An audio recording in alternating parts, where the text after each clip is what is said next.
fantasy football is pain. We're already seeing that with all of the injuries piling up leading into week 2 of 2024 fantasy football. So here are the last minute waiver wire ads that you can make that might actually positively impact your fantasy roster moving into week 2. These are the players that you can add last minute. Before we break down those players, let me remind you that Underdog is the place you want to be if you want to get in on additional fantasy football action all season long. Their week 2 pick'ems are already live, and if you want to claim a free pick'em, use promo code the catch. That link is down below to claim a free Caleb Williams over half of a total yard to use during Sunday's action. Pair that with any other week 2 pick'em on Underdog to go ahead and triple your entry. And while you're at it, if you are new to Underdog, you will also get a 50% deposit match up to $1,000. That's up to $1,000 in bonus cash on Underdog, plus that free Caleb Williams over half of a total yard pick'em when you use promo code the catch. All right, let's start the video off with Arizona Cardinals wide receiver Michael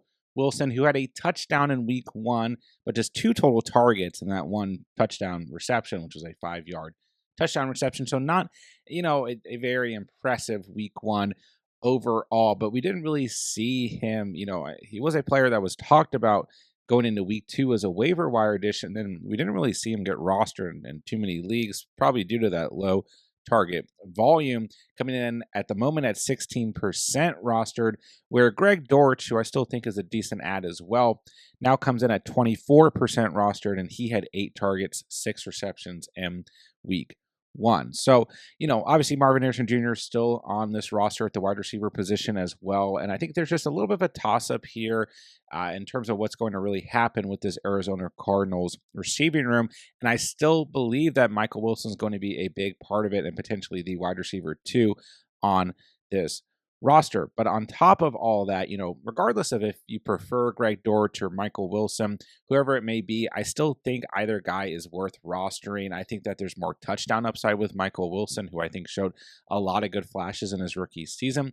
But the reason to go out and target, one of these Arizona Cardinals wide receivers right now is because they're going to be playing the Rams, the Lions, and the Commanders in the next 3 weeks, all poor secondaries, all really good opportunities for these Cardinals wide receivers to step up and be viable fantasy options. So if you're hurting at the wide receiver position, if you need a last minute flex, I do believe that Michael Wilson and I guess still Greg Dortch present good opportunities this week and in the next coming 3 weeks in fantasy football. But for me, the player I'm still looking at on this roster is going to be Michael Wilson. All right, next up, let's talk about Tyler Johnson in the same matchup that Michael Wilson will be in, wide receiver of the Rams, who ended up in week 1 with 7 total targets, 5 receptions, 79 receiving yards, comes in at 25% rostered. And I think everyone's looking at Demarcus Robinson, who also had 7 targets in week 1 to be, the guy who's going to come in and fill in, for the shoes of Puka Nacua,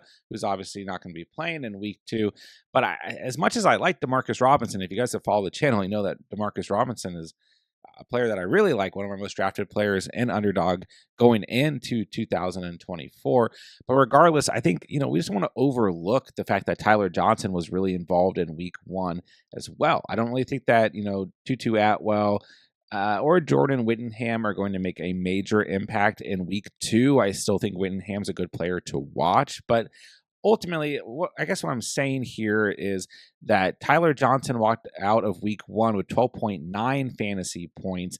Demarcus Robinson had 8.2, and they both had the same amount of total targets. So, 15.8 yards per catch for Johnson, then 10.5 yards per catch for Demarcus Robinson. Both still good, but with Tyler Johnson not scoring a touchdown in week 1 and still walking away with double-digit fantasy points, I just don't think we want to ignore that. So if you're kind of in a bind, especially in a deeper league, deeper format, and Tyler Johnson's still sitting out there available, doesn't really seem like an exciting waiver wire addition, but I do think he could potentially be a player that kind of starts to rack up some benefits while Puka Nacua is missing time. Because, like I said, we're all kind of indicating that's going to be Demarcus Robinson. We've all kind of made up our mind, but even me being a Demarcus Robinson fan, I still think we have to admit that there's room for somebody else to kind of fill those shoes and take some of those targets. So Tyler Johnson, if you're in absolute bind, I do think could present an opportunity in week 2 against the Cardinals. And next up, let's talk about Jaylen Naylor of the Minnesota Vikings, currently sitting at just 2% rostered. Had 1 target in week 1, 1 reception. It was a 21-yard receiving touchdown, 9.1 fantasy points. Might be looking at things and saying he just had 1 catch. What's the point here? It was a fluke. Lucky he scored the touchdown, whatever. But the reason he gets kind of a boost and becomes a last-minute potential, waiver wire addition that could benefit your roster this week is because, well, he's the wide receiver 2 going into the week. Jordan Addison's not going to play due to that ankle injury. So got Justin Jefferson, obviously, as the wide receiver 1. Then it's Jaylen Naylor. I mean, the next guy here is Brandon Powell, who's only on the field for 55% of snaps in week 1 and had 0 targets, 0 catches. And you've got just other wide receivers not even worth mentioning. I mean, Tristan Jackson and Trent Sherfield, neither of those guys had a catch in week 1 either. So that 1 catch from Jaylen Naylor looks really valuable right now, okay? This is going to be a different game script for the Minnesota Vikings in week 2. They will be playing from behind. They're on the road facing the San Francisco 49ers. So they will be throwing the football more. Jaylen Naylor should see more opportunities. The Niners secondary is not the strong part of that Niners defense. They sometimes look really good because that front 7 allows them to be able to make plays, but the secondary much, much weaker than the front 7 for the Niners. So I do think that there's good opportunity here for Jaylen Naylor. It might not be the most attractive play, but if you're in an absolute bind, you need to add someone, plug them in the flex. I think that Jaylen Naylor is okay.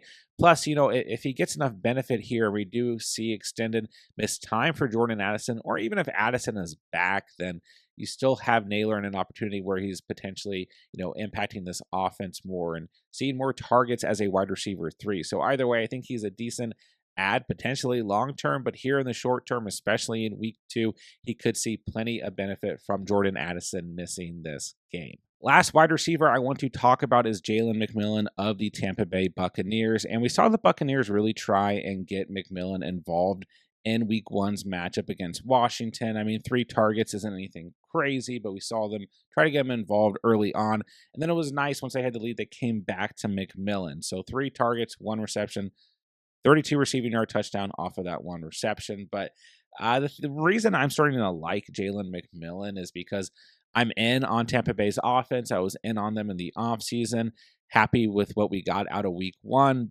And I think that they're going to continue to kind of show what they did in week 1. Maybe not as strong, but they play the Lions, the Broncos, the Eagles in the next 3 weeks. We've got good matchups for the Buccaneers in the coming weeks. A few more weeks here where they can continue to rack up points before they kind of have a tough stretch against the Falcons, Saints, Ravens, Falcons, Chiefs, Niners. But, while those are tough defenses, it doesn't look like a great stretch. Those are good competitive game scripts. I think the Buccaneers will continue to have good offensive showings, at least in some of those matchups. So I think McMillan's going to be really involved in this offense as the season goes on. He's a player I do think he has the potential to have a good week 2 against the Detroit Lions secondary that is almost as bad as the Washington Commanders secondary that they faced in week 1. But I do think he's going to be involved, and his usage is going to get ramped up as the season goes on. So he's a player that I really like as kind of like a stash, but also to have a potential impact in week 2. So pretty high on Jaylen McMillan. He's probably my favorite player. Like if you're just in a good spot with your roster, but you need some wide receiver depth, he's my favorite player that you can go ahead and pick up. But once again, a player that I think can have an immediate impact in week 2 potentially as well. So McMillan, 10 fantasy points in week 1, rostered in 15% of leagues. Definitely a last minute waiver wire you can add moving into week 2. All right, moving along to running backs. And yes, Zach Charbonnet is rostered in 64% of fantasy leagues. Probably not available in your current fantasy league, but he is the definition of a player that we have to go over in a video like this coming out on a Saturday as a last-minute waiver wire ad because Kenneth Walker is not going to play in week 2 against the New England Patriots due to an injury. So this will move Zach Charbonnet up to the RB1 position. And if you are in a more shallow league, league, and you're in a really bad spot at the running back position, this is the player that you can go ahead and pick up and plug. And maybe you're in a shallow league and there's just nothing out there. You're having issues at the flex position. Zach Charbonnet is going to be an RB1 this week, at least on paper. I don't know if he's going to finish as a fantasy RB1. It is a bad matchup. They're on the road. They're facing the New England Patriots. But I do believe that Charbonnet at least will get the volume to be relevant this week. We saw him score that receiving touchdown last week.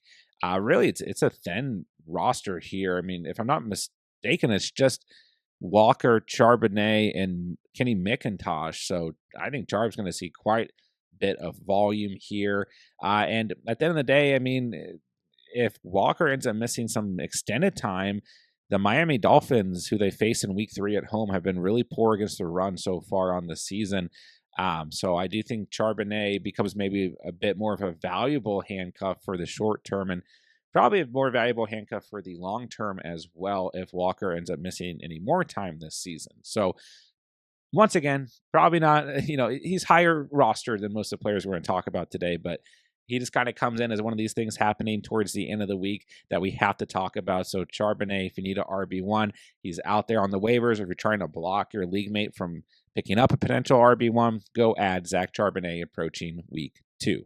All right, next up, let's talk about Alexander Madison. And I mean, you will see a few names throughout today's video that probably showed up on waiver wire videos the beginning of the week. And fortunately, it's just a little bit thin. And with the last minute ads, I'm not really looking for potential breakouts or stashes. I'm looking at players that are going to be available to add last minute that you can start this week if you need to for the most part is the purpose of this video. And Alexander Madison, definitely moved up in roster percentage, but he comes in at 47% rostered. So, I mean, I think if he's out there, you can add him. I'm still not super sold on Alexander Madison. I think week 1 could have been a fluke, but maybe I'm wrong. And at the end of the day, it's not like Zamir White really did anything week 1. 3.38 yards per carry, 2 targets, 2 receptions. He did have 13 rushing attempts compared to Madison's 5 rushing attempts, which is much better. But this week 2 matchup on the road against the Ravens for the Raiders, I think could benefit Alexander Madison because the Raiders will be playing from behind here is my expectation. And I do think we could see Madison more involved, especially once again in the passing game. So if you're in a bad enough spot, Christian McCaffrey and Kenneth Walker are your RB1 and RB2, and you just haven't had much luck with your depth, or, you need to throw someone in a deeper league, a 16-man league, and Madison's still sitting out there. I do think he is worth the start. And, worst case scenario here, Madison in week 3 will play the Carolina Panthers, one of the worst run defenses in the entire NFL, if not the worst. So there is good short-term value for Alexander Madison. So, I mean, comes in at 47% roster. That's way more roster than he was in week 1, but he didn't ultimately, even with walking away with 16 fantasy points in week 1, see a huge uptick to the point where he's rostered in 50% of leagues or more, although he's almost there. So need a last minute guy. I do think Madison's okay due to the game script here. And then once again, a good matchup in week 3. So you can go ahead and add him last minute if you're hurting at the running back position. All right, last running back we're going to talk about is Justice Hill. And once again, I mean, like I said, there's a few players here that you probably saw in waiver wire videos at the beginning of the week, but Justice Hill didn't really shoot up in roster percentage so much that in a majority of leagues, he can't just go out and add him right now, which kind of surprised me. I thought, he did shoot up in roster percentage, but at the same time, it's not at the point, like I said, that you can't just add him in a majority of leagues right now. So, it's a good matchup in week 2 in terms of looking at the run defense for the Ravens facing the Raiders. I do worry that this is not the type of game script we're going to see a lot of involvement out of Justice Hill in. He had 8 targets, 6 receptions, 52 receiving yards in week 1. That made his fantasy stat line, 11.5 fantasy points, but just 1 rushing attempt. So I do think this is a really big week for Derrick Henry, but there's still the potential here just due to the bad run defense that Justice Hill is still heavily involved. I mean, he looked like the true kind of, third down back, passing formation back for the Ravens. So, I mean, I think early in this game we could still see plenty of Justice Hill, and you never know. Maybe the Raiders do keep this game competitive, and Justice Hill is involved. So that being said, the Ravens do play the Cowboys, the Bills, and Bengals in the next 3 weeks, which should be competitive game scripts. I don't know about the Bengals right now, before facing Washington and Tampa Bay. So we at least have good matchups or good competitive game scripts on the horizon for this Ravens team. Plus, at the end of the day, like even if you don't want to go out and start Justice Hill, or you're not, in like a 16-man league where you absolutely need a running back right now or something, Justice Hill is still a very, very valuable handcuff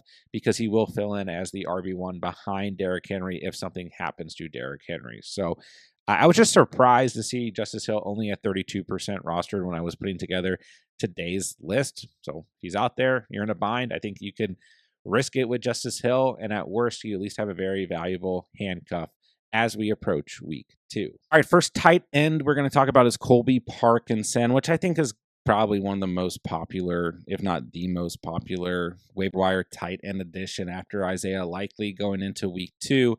Finished through week 1 as the tight end 9, 8.7 fantasy points, 5 targets, 4 receptions, 47 receiving yards, and 11.7 yards per catch in week 1. But just let me remind you guys, I mean, this is a really strong waiver wire addition at the tight end position. If you are in need of a tight end, check the waiver wire. He's at 46% rostered, but if he is out there, he's just an easy add. Plug in. Is the ceiling super high? Are we going to see great touchdown upside? I don't quite think so, but we already talked about the Rams offense. We know Puka's going to miss time.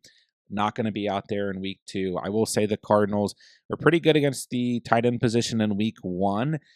And then the Rams play the Niners in week 3, who were one of the best teams against the tight end position in week 1. And then they get the Chicago Bears in week 4, another kind of steep matchup there. But the Bears at least allowed a touchdown in week 1 to tight end Chicken Conquo. So not the best overall upcoming schedule, but the volume should be there with Puka missing time. We're going to see a lot of these Rams pass catchers, Demarcus Robinson, Tyler Johnson, potentially Jordan Whittingham.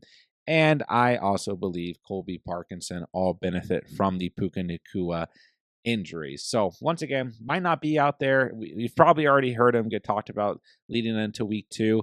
But if you're in a last-minute bind at tight end, you thought Jake Ferguson was going to play.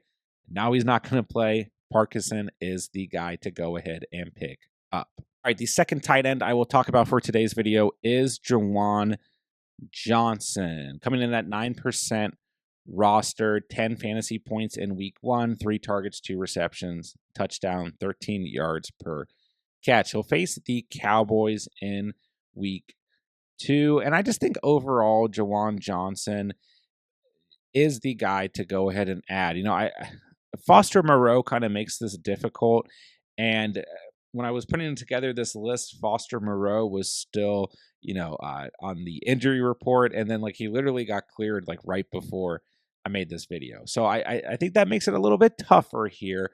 But I just think overall, I have the faith in Jawan Johnson. I know that Foster Moreau had a touchdown in week 1 and 4 targets, 4 receptions as well. You could also take a chance on Foster Moreau. But the way that the Saints played football in week 1, it looks like that they want the tight end position involved. And to me, that I don't know if that is necessarily going to include Taysom Hill as a true tight end.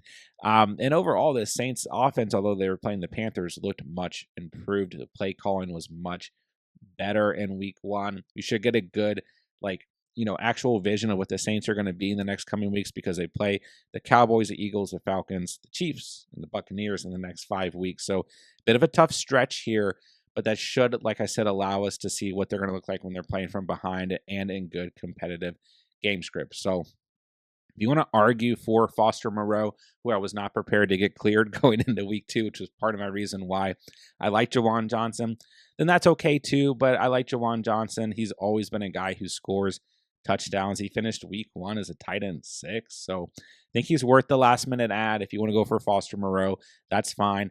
Either way, keep an eye on the Saints tight ends at the early point in the season. All right, first quarterback I will mention is Justin Fields. He got picked up in a lot of leagues compared to week 1. He's at 31% rostered, but I think the thing with Justin Fields is a lot of people are looking at it like he didn't score any touchdowns, didn't run for any touchdowns, didn't throw any touchdowns. The offense looked just kind of bland. They walked away with the victory, but it was all the defense, however you want to look at it.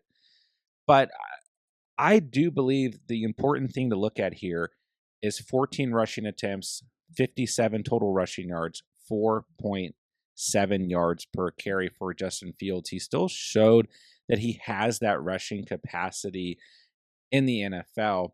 And at the end of the day, I think that could be really important because I think that Fields is trending towards becoming the true starting quarterback for the Steelers. And I don't know if Russell Wilson's going to be very involved here. So they play the Broncos, the Chargers, the Colts, Cowboys, Raiders in the next 5 weeks. It should all be either good matchups or good competitive matchups that allow us to see what Fields is going to look like at quarterback. But just don't forget, Fields still a viable fantasy option at the quarterback position because he brings that rushing upside. He still had a ceiling last year as a starter as of 32 fantasy points in week 5. And then while people, might think of Fields last year just completely falling off, and there were some really bad games, including that primetime game against Minnesota, but he's still in week 14 at 24 fantasy points. In week 16 had 25, and in week 17 also had 25 fantasy points. So he starts to really fit into this Arthur Smith system, and they really get things moving to where Fields is throwing the football effectively, which Arthur Smith came out and said that they made it a point for Fields to not throw towards the middle of the field because of Jesse Bates in week 1. Like, part of their game plan was to literally not throw the football. It's not going to happen every single week. So there's still risk here. It's still Justin Fields. But I do think he is worth adding even in single quarterback formats. If you're struggling at the quarterback position, Jordan Love, unfortunately Tua as well. It's already looking like a tough year at the QB position. If you went kind of with a later round, mid-round guy, we'll see what happens. You had other guys kind of disappoint week 1, like Dak Prescott, Justin Herbert. So we'll see what happens. Fields definitely needs to be on the fantasy radar moving in to week 2. All right, last player I will talk about is Baker Mayfield, who made last week's video. And I also, in last week's video, begged you guys to start him over even potentially your starting quarterback, but he has shot up to 65% rostered. I will go ahead and say this, though. I am not off of the Baker train. Okay, I was on it in the offseason. I was on it for week 1. I'm not coming off of it because the Buccaneers are going to be playing the Lions, the Broncos, and the Eagles in the next 3 weeks. All really strong matchups. 2 of those are home games for the Buccaneers. They have a little bit of a tougher stretch after that. The Falcons, the Saints, the Ravens, Falcons again, Chiefs, and Niners. We talked about that earlier with Jaylen McMillan. But then they get a bye week, and then I love the ending stretch for the Buccaneers. Giants, Panthers, Raiders, Chargers, Cowboys, Panthers again. I think that Baker Mayfield could be one of the best fantasy quarterbacks at the end of the season.